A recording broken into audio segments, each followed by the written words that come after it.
Bien, buenas tardes.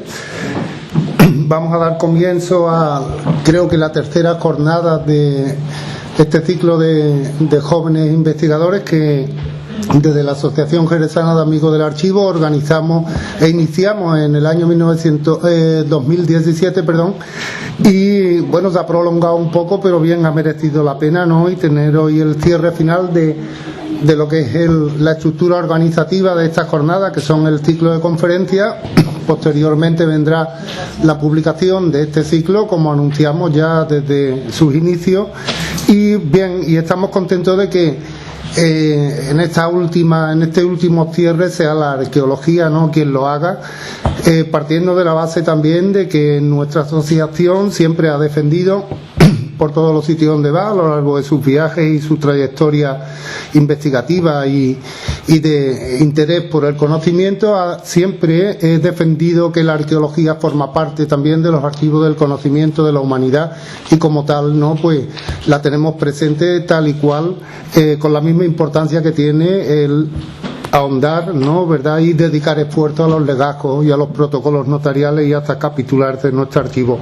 La tierra también aporta información histórica, y eso lo demuestran los arqueólogos, como lo va a hacer hoy Raquel Martínez Romero, ¿no?, una joven arqueóloga que yo ya conocí en la facultad hace tiempo, mucho antes de que trabajásemos juntos, ¿no? Por eso es para mí un placer también, porque hemos trabajado juntos precisamente, y es un placer poderla presentar. Y voy a ser muy breve. Ella es licenciada en Historia, es muy joven, ya la podéis ver, es muy guapa, y es máster en Arqueología por la Universidad de Granada. Ha tenido siempre también, pues bueno, esa sabiduría, ¿no?, de saber adquirir el conocimiento en distintos sitios, ¿no?, con lo cual eso también fortalece mucho lo que es el conocimiento científico, ¿no? Y actualmente es doctoranda por la Universidad de Cádiz, bajo la tutela de dos grandes colaboradores de nuestra asociación, el catedrático de Prehistoria de la Universidad de Cádiz, don José Ramos, y Eduardo Vijande, un profesor también de Prehistoria de la Universidad de Cádiz. Aunque su juventud es bien visible, desde el año 2010 ya comienza ella a dedicarse seriamente a la investigación prehistórica. ¿Y cómo lo hace? Pues compartiendo estudios con experiencia en los yacimientos, ¿no? Muy importante para los estudiantes. Yo siempre se lo trato de decir, no de aconsejar, no soy quien para dar consejos, pero sí por lo menos de darles a entender que es muy importante que a nivel académico es importante que se estudie, y a la vez desde primero de carrera se esté ya participando en la aventura de la arqueología, del contacto con la tierra, con los yacimientos, porque realmente, y ella lo sabe, ¿verdad?, es tan deficiente la formación académica que se da, al menos en nuestra Universidad de Cádiz, ¿no?, lamentablemente, no por culpa de los profesores, sino por los sistemas que existen, ¿no?, educativos. Y evidentemente un joven que quiera practicar arqueología y dedicarse profesionalmente a ella, sin dudarlo, tiene que empezar desde que estudia la carrera a llevar el complemento de la participación en los yacimientos, como ella ha hecho, ¿no? Ella ha trabajado en grandes yacimientos, en los mejores, ¿no? Yo comparto esa experiencia con ella. Ha trabajado en Orce, ha trabajado también en el Abric romaní, en el Barrac Blanc, es decir, en los grandes proyectos de investigación prehistórica de este país. Ha trabajado también en Andalucía, no se ha olvidado de su tierra, y ha trabajado, además de en Atapuerca, evidentemente, en Ardales, y también, pues, modestamente con nosotros en el proyecto de Besmar, que, como todos ustedes saben, llevamos junto con Marco Antonio Bernal desarrollando desde el año 2015 en Sierra Mágina, ¿no? Ella también participó en el campus internacional de prehistoria que hicimos y participó activamente, y además no activamente, sino puedo dar fe de que fue una gran ayuda, ¿no?, por su experiencia ante ese mundo de estudiantes que teníamos un poco neófitos en la materia, ¿verdad? Me ayudó mucho a cómo llevar el yacimiento. Evidentemente también, y para ir terminando, con su corta edad tiene pocas publicaciones porque está en proceso formativo, pero tiene ya algunas bien situadas, ¿no?, como por ejemplo en la revista Takuruma, que es una revista muy importante que se edita en Ronda, donde ha publicado ya algunas novedades sobre la investigación que ella viene desarrollando en el yacimiento del Trobal, y también ha publicado varios artículos en esa revista y algunos más, supongo, bueno, y el que va a publicar con nosotros, que también ya lo he leído, y es un aporte importante a lo que el Trobal significa. Cerrando mi discurso, porque Raquel la que va a hablar, me hace mucha ilusión, y tengo que decirlo, de que alguien se haya atrevido a estudiar el yacimiento del Trobal, porque, como bien dice su artículo, un yacimiento olvidado, se excavó en la década de los 80, del 84 al 88, fue un esfuerzo humano importante, ingente, un esfuerzo que hoy no se podría equiparar a los tiempos de hoy por la formación que teníamos entonces los que iniciamos el yacimiento del Trobal. Entonces estábamos todos rondando los 20 y tantos años, lo que tiene Raquel ahora. Raquel tiene un conocimiento ingente, ¿no? En relación a nosotros. Nosotros entonces éramos muy neófitos y nos enfrentamos a un gran yacimiento que tendremos oportunidad de ver el sábado siguiente, que iremos al Trobal. Pero sobre todo lo que el Trobal nos formó a las personas que trabajamos, Esperanza Matalmonte, a Luis Aguilera, a Maribel Molina y algunos compañeros más que andaron por allí, pero vamos, fuimos los que he nombrado junto a mí, fuimos los que llevamos el peso grande de la excavación, de la intervención de campo. Fue lo que nos hizo arqueólogos, porque sin medios, sin conocimiento, aunque evidentemente las relaciones que teníamos académicas con otros compañeros que en ese momento en Andalucía estaban excavando también, porque fue una novedad el descubrimiento de los campos de silo, nosotros fuimos copartícipes de ese descubrimiento. Lo que pasa que por circunstancias que no son ahora conveniente hablar, ni muchísimo menos, porque daría para muchas conferencias y para muchas discusiones, pues no se silenciaron y ahí quedaron. Por eso lo llamó ella un yacimiento olvidado, pero que ya refresca, ¿no? Y eso yo le agradezco muchísimo, porque en mi nombre y en nombre de todos los compañeros, desde los obreros más humildes que trabajaron con nosotros a los técnicos superiores que participamos en la excavación del Trobal. Agradezco mucho que Raquel, haga hoy un reconocimiento social, ¿no? Una participación a la sociedad de lo que fue un esfuerzo de los años 80 del equipo municipal entonces que trabajaba en el Museo Arqueológico. Y nada más, te dejo. Muchísimas gracias, Santiago, por tus palabras. Bueno, como podéis ver, yo voy a hablar sobre el Trobal. Es un yacimiento que se encuentra aquí en la provincia de Cádiz, sobre todo en lo que es en Jerez de la Frontera. Si tenemos bien en cuenta, creo que no se ve, pero podemos ver que Jerez se encuentra en lo que sería la Mancha Negra, mientras que el Trobal es una pedanía que está allí situada.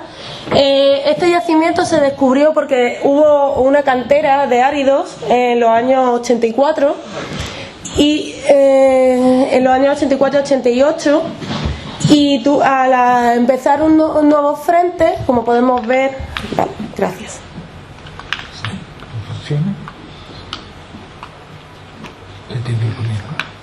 Vale. Bueno, la cantera de áridos sería esta parte, y como podemos ver, toda esta situación sería lo que es el yacimiento. Toda esta parte de aquí es lo que conocemos como un campo de silos, que luego explicaré lo que significa, y esto sería lo que actualmente existe, una fotografía sacada del Google Maps, y es lo que actualmente es el yacimiento.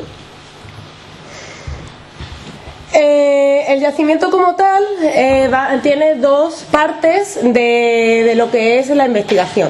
En un primer lugar en los años 80 y posteriormente en la actualidad con parte de mi TFM, del doctorado, y fue encabezado por lo que es Rosalía González, que es casi todos los conocéis, que es la directora del Museo Arqueológico. Y como podemos ver aquí, pues hay fotos antiguas de las excavaciones que llevó a cabo Santiago con Mata y varias personas más. He querido hacer aquí una mención de todas las personas que trabajaron en aquella época, porque no solamente fueron arqueólogos, sino que también se contrató a personal a través del PER de la zona. Un gran paso, porque en esta época se daba también trabajo a personas de la provincia, cosa muy importante porque la arqueología hoy en día parece que está desligada de lo que es el mundo actual, y en este yacimiento pues se quiso unir lo que era la población con las investigaciones que se hacían en aquella época. Así pues, esto es lo que surge en los años 80, es una excavación de carácter urgente, como ya he comentado, se abre un nuevo frente y en 4 años se debe de excavar de forma precoz, rápida, ya que la cantera seguía trabajando y no se podían parar lo que serían las excavaciones. En las 4 campañas, entre los años 85 y 86, se excavaron 28 silos de diversas tipologías. Los silos pueden ser tipo campana, tipo cilindro, etcétera.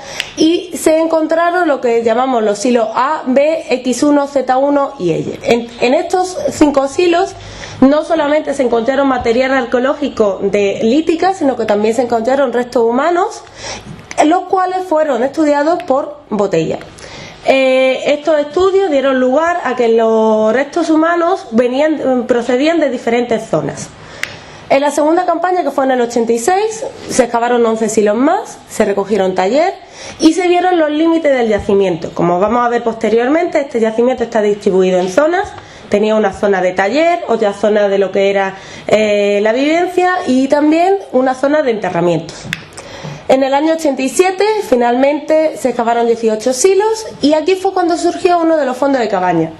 Los fondos de cabaña eran realmente pues estas poblaciones de lo que es el bronce final, pues donde vivían, y cuando se excavan lo único que se encuentra son diferentes agujeros circulares que delimitan lo que serían los troncos donde se sustentaría lo que es la cabaña. Y finalmente la cuarta campaña, en el 88, volvieron a comprobarse los límites del yacimiento, porque podemos ver que en este yacimiento había como 2 especies de fosos en los cuales no se sabía muy bien qué es lo que deparaba, y se prospectaron, es decir, se fue andando por el campo para poder saber hasta dónde iban los materiales, por lo que es el Cerro Basurta y los alrededores. El Cerro Basurta es un cerro que hay cerca del yacimiento, del cual provienen gran cantidad de los minerales que se utilizaban para la talla de los materiales, y zonas donde se podía también cazar y obtener material. Finalmente, otra zona que es denominada el taller, se estuvo excavando durante las 4 campañas y se han encontrado, se han estudiado, mejor dicho, 1.400 piezas. Como podemos ver aquí, tenemos diferentes imágenes de la época de los años 80 de excavando, y realmente lo que estos agujeros es lo que denominamos silos. Son, como ya podéis ver, aperturas hacia abajo de la tierra, en las cuales se iban añadiendo materiales. Bien, algunos investigadores dicen que puede ser basurero, otros que puede ser enterramiento. Hay, la verdad, que bastante confrontación entre los diferentes usos que podían tener. Finalmente, esto sería un croquis de cómo sería el yacimiento. Esto sería la cantera que se empezó a excavar. Aquí estaría lo que sería el poblado y aquí estarían los silos junto al taller.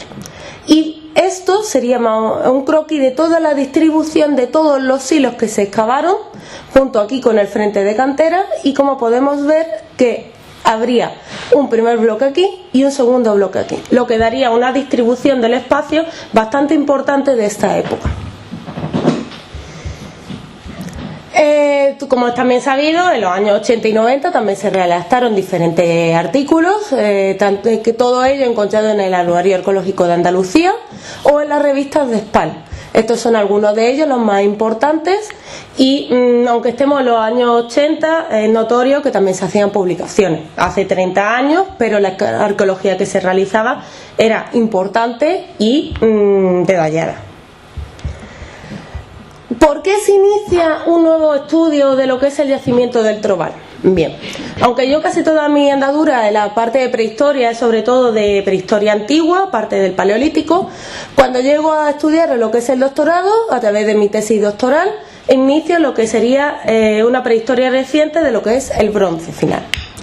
Este material empezamos a estudiarlo porque mi tutor, el catedrático Ramos, estuvo estudiando unos materiales en los años 80 y realizó artículos en los años 80 y por determinadas circunstancias dejó de analizarlos, no los volvió a estudiar más y quería volver a retomar este estudio para poder cerrar una etapa de su vida.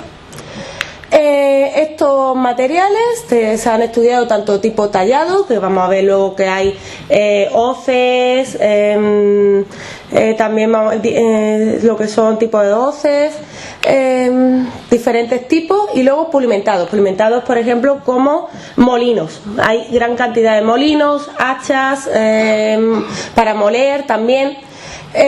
Todo este estudio de material se llevó durante 6 meses, realizado de enero a junio de 2017 en las dependencias del museo, gracias a la ayuda de Barrio Nuevo y, por supuesto, de mis tutores.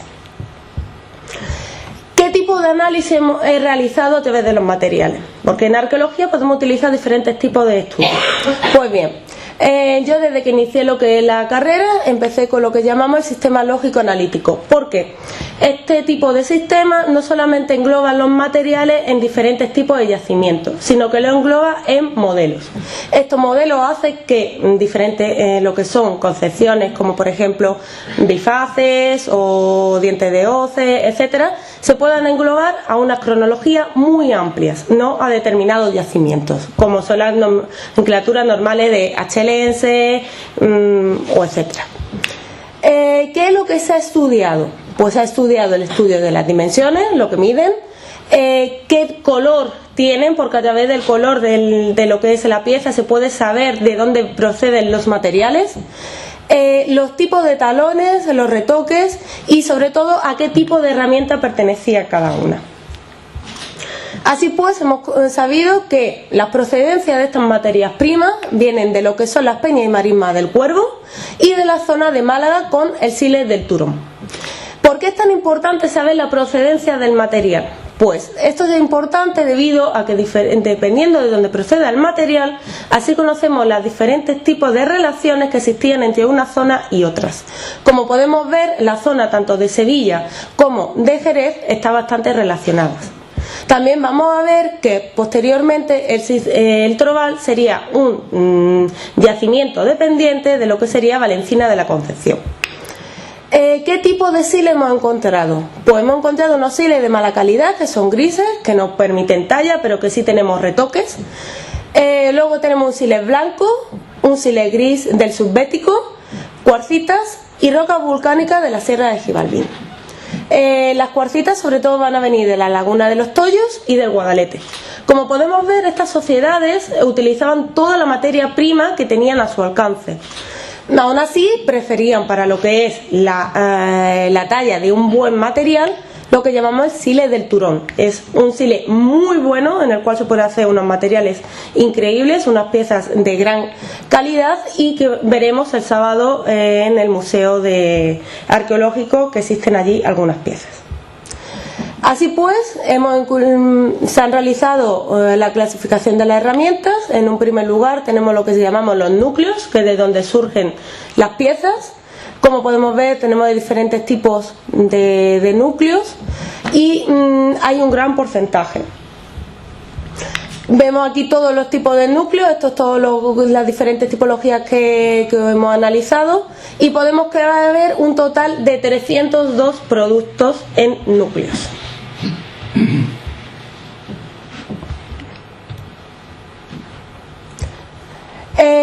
La BN2Gs, que todo el mundo os preguntaréis qué son este nombre, son lo que llamamos las piezas que se han obtenido a través de la talla de los núcleos y a través de los retoques. ¿Qué es lo más importante que hemos visto aquí? Los elementos de hoz, que son láminas de este tipo que luego son retocadas sus filos y cortadas y enmangadas en madera, en las cuales se utilizaban sobre todo para la agricultura. Y luego diferentes como por ejemplo puntas, o también tenemos lo que son hendedores, que son para la utilización por ejemplo de costuras, o también lo que tenemos aquí por ejemplo este tipo de piezas que son la utilización para raspar madera. Es decir, tenemos diferentes tipologías. Se han estudiado un total de 828 productos, es decir, los 800 más 300 son bastante ya, y como podemos ver, lo que más de la gran más cantidad que existen son los denticulados. Los denticulados se utilizaban sobre todo para o quitar de los zonas del tronco para quitar la corteza o para pulir lo que es la ropa también. Y luego, en segundo lugar, tenemos lo que son los abruptos. Por otro lado, tenemos también lo que son las lascas, que en estas tenemos más, sobre todo es en la parte que más productos tenemos, 1299. Y en estas lascas es de donde surgían pues, otros tipos de materiales, como podemos tener aquí también las láminas. A través de estas láminas son bastante importantes.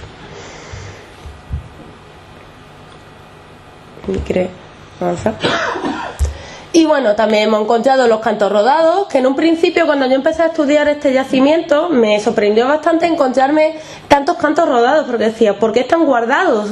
Normalmente no se suelen guardar.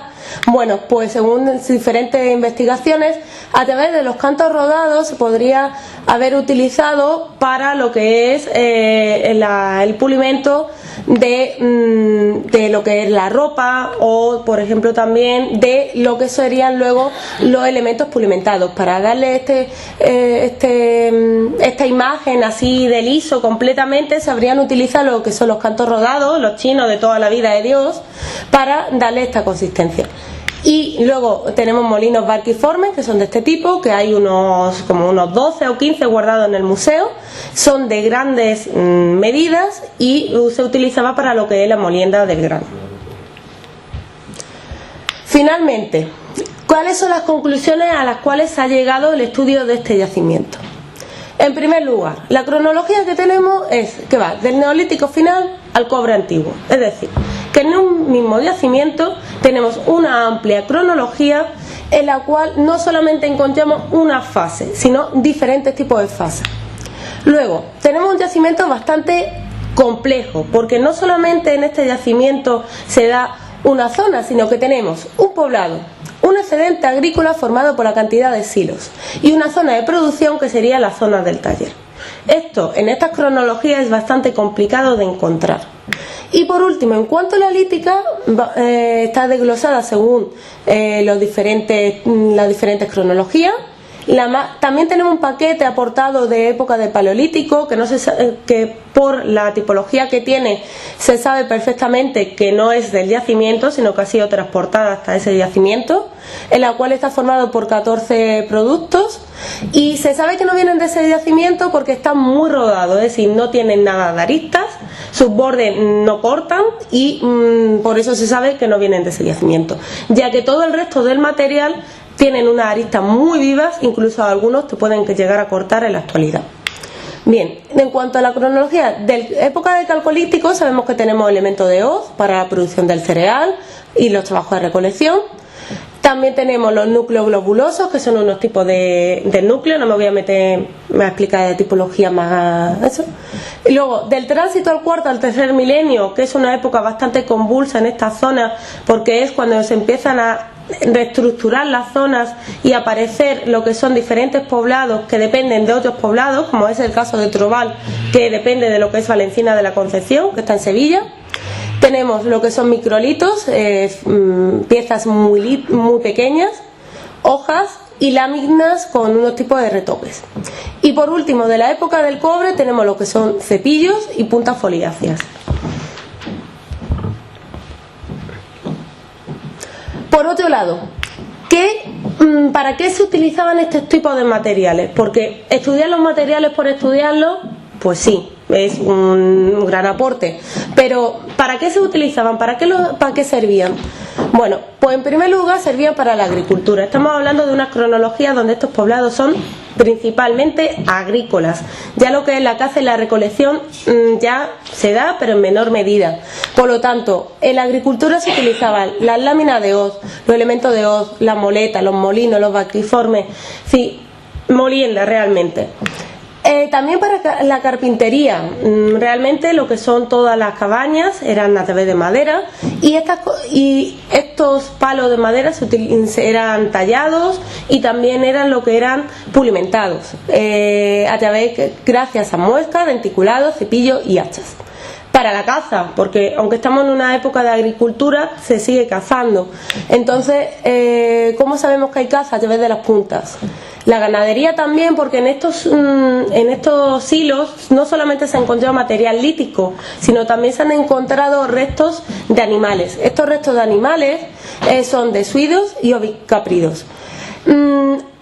De toda la información y de todos los artículos que me he leído para estudiar este yacimiento, no he encontrado ningún estudio sobre los restos.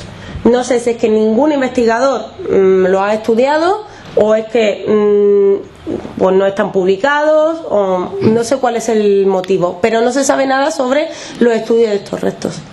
Las actividades domésticas, pues por ejemplo, no solamente, pues también lo que era la costura, lo que era para hacer agujeros en la ropa, etcétera. Y sobre todo de actividades como por ejemplo pesa de telar, por lo tanto también se sabía que se hacía lo que era tela, y la manufactura de tejidos.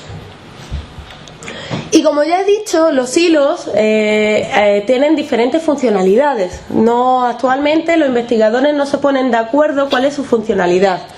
En lo que es el yacimiento del Trobal se han encontrado diferentes tipos de funcionalidades. Una de ellas, la más llamativa, es que eran depósitos de agua, debido a que durante las excavaciones que se realizaron en los años 80, después de lo que hubo unas lluvias copiosas, se vio que los silos contenían el agua ya varias semanas de un sol imponente.